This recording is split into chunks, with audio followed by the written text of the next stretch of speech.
Bienvenue sur Africa 24 dans cette nouvelle édition du Non-Stop Info. Voici les titres de l'actualité. La Tunisie est en deuil. Béji Caïd Essebsi, le premier président élu démocratiquement au suffrage universel en Tunisie, est décédé ce jeudi. Au pouvoir depuis 2014, il s'en est allé à l'âge de 92 ans, quelques mois avant la fin de son mandat.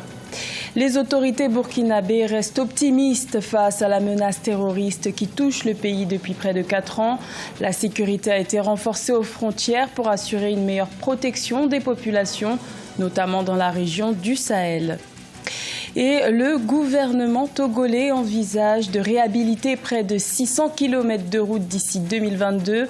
Un projet qui entre dans les objectifs du plan national de développement pour faire du Togo un corridor. Le coût des travaux est estimé à 350 milliards de francs CFA. Mais tout d'abord au Rwanda, le Parlement a adopté le projet de loi modifiant la loi électorale, un projet qui envisage plusieurs réformes sur le plan organisationnel et administratif au sein de la capitale Kigali. L'adoption de ce projet de loi électorale devrait entraîner des changements dans le fonctionnement et dans l'organisation de la capitale avec des postes à pourvoir par voie électorale.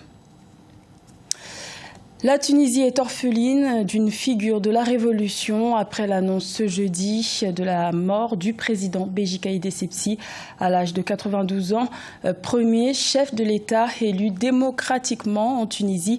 Il avait accédé au pouvoir en 2014. Sa disparition ouvre la voie à une élection présidentielle anticipée fixée au 15 septembre. Ibayako.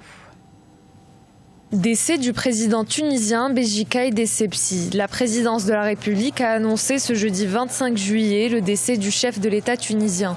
Cette date coïncide avec le 72e anniversaire de l'avènement de la République. Une célébration habituellement marquée par un discours du chef de l'État. Il est décédé à 10h25 à l'hôpital militaire de Tunis, dans lequel il était hospitalisé depuis mercredi 24 juillet. Nous vous annonçons avec regret le décès de notre président de la République ce jeudi 25 juillet à 10h25 heure locale, à l'hôpital militaire de Tunis. Nous vous invitons à prier pour lui et pour son âme. Parmi ces dernières initiatives dans le pays, celle de l'égalité dans l'héritage en Tunisie.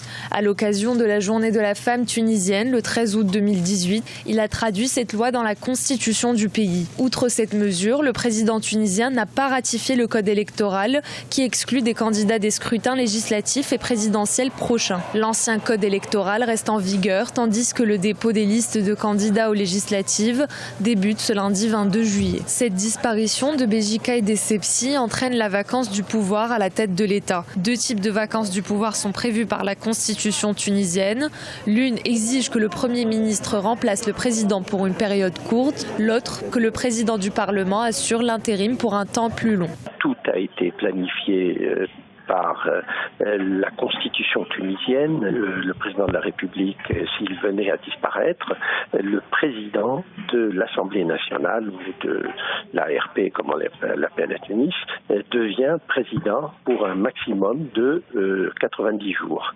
Pendant ce temps-là, il gère les affaires courantes et il a un certain nombre d'obligations. Monsieur Mohamed Nasser, président de l'Assemblée nationale, est déjà en pleine réunion actuellement.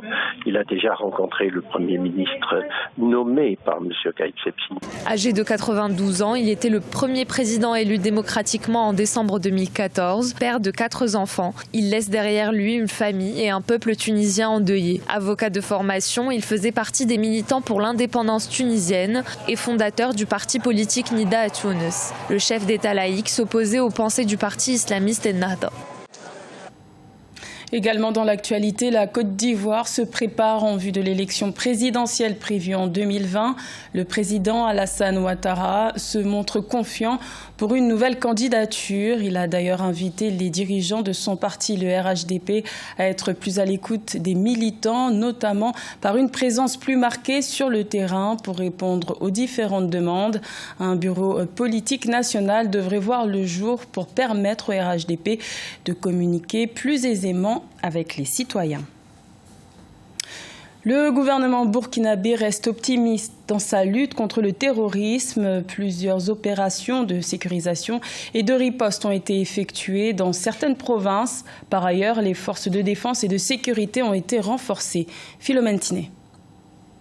Depuis 2016, le nord et l'est du Burkina Faso subissent des attaques pour la plupart revendiquées par des groupes terroristes. 3 principaux mouvements ont établi un front dans ces parties du pays et c'est l'une des principales raisons pour lesquelles la lutte contre la radicalisation et le terrorisme sont devenus un défi majeur pour les autorités de toute la région du Sahel. La situation n'est pas aussi sécurisée qu'on le dit. La province du Salmantinga, qui était très loin d'être concernée, est aujourd'hui au centre donc des attaques terroristes. Peut-être que certaines zones ont connu une accalmie. Je veux parler du Grand Nord. Il y a beaucoup moins d'attaques. Également, l'Est, on n'entend plus parler des attaques de façon assez récurrente. Mais apparemment, cela s'est recentré plus proche de la capitale maintenant. Les dégâts engendrés par le terrorisme au Burkina Faso ont un impact sur plusieurs secteurs. La cohésion sociale semble aujourd'hui fragilisée. L'éducation est de plus en plus menacée avec notamment des milliers d'écoles qui ont été fermées, mais pas seulement. Il y a le relèvement du budget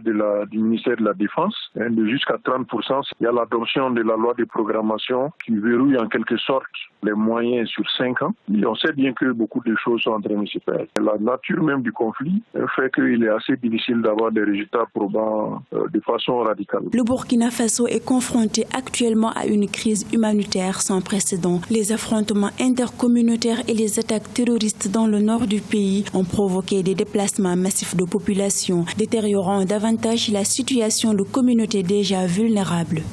1,7 milliard de francs CFA, c'est le montant des fonds que le ministère camerounais de l'Agriculture souhaite investir pour améliorer la production nationale.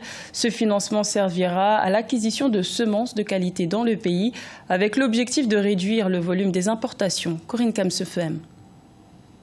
Pour cette année 2019, le ministère camerounais de l'Agriculture va investir 1,7 milliard de francs CFA pour l'acquisition de semences de qualité. 16 cultures sont concernées par ce financement. Il est question de booster la production agricole locale afin de limiter au maximum le recours aux importations. Vous savez, la semence contribue pour 30-35% de rendement. Donc, le paquet technologique n'est pas seulement posé sur la semence. Il faut accompagner ces producteurs et si le projet visait seulement à distribuer des semences, je crois qu'on serait tout mal parti. Le financement s'effectue au travers du projet d'appui à la production du matériel végétal de qualité.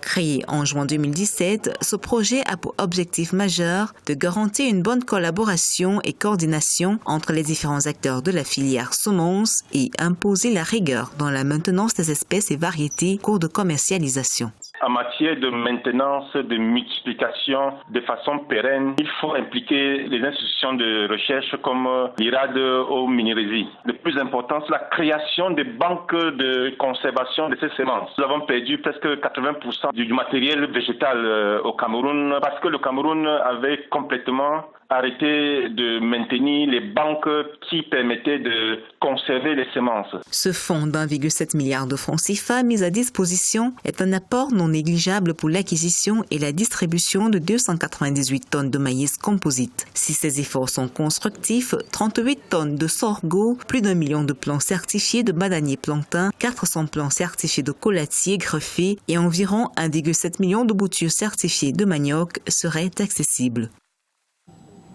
Le Togo envisage de réhabiliter 600 km de routes d'ici 2022, un projet du gouvernement qui entre dans les objectifs du plan national de développement visant à faire du Togo un corridor de l'intégration sous-régionale.